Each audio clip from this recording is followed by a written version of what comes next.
என் மாமியா எனக்கு கண்டிஷன் போட்டுச்சா? சரி, நான் என் வீட்டுக்கு வர்ற மருமகளுக்கு நானும் ஒரு கண்டிஷன் போடணும் இல்ல.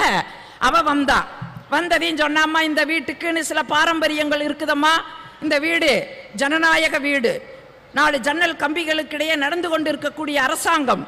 இதுல உன் மாமனார் முதலமைச்சர், நான் துணை முதல்வர், உங்க மாமனார் தான் பொதுப்பணித்துறையெல்லாம் பார்த்துக்கிறாரு. நான் இந்த நிதி நிர்வாகம் ஜவுளித்துறையெல்லாம் நான் பார்த்துக்கிறேன். என் பையன் அதான் உன் வீட்டுக்கார, அவன் இந்த வருமானத்துறையெல்லாம் அவன் பார்த்துக்கிறான். என் பொண்ணு அதான் உன் நாத்தனாரு, அவன் இந்த விளையாட்டு துறையெல்லாம் அவ பார்த்துக்கிறாமா.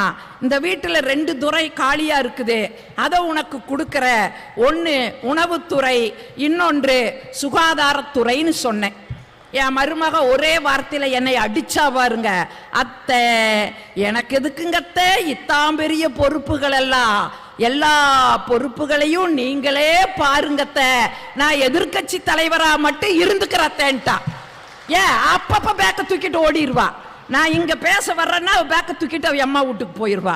எங்க ஒரு தலைமுறைக்குள்ள இவ்வளவு மாற்றங்களை நம்ம சந்திச்சிருக்கிறோம் அப்படின்னு சொன்னா நீங்க யோசிச்சு பாருங்க, எத்தனைய நாம் இன்னைக்கு இழந்து கொண்டு இருக்கிறோம்.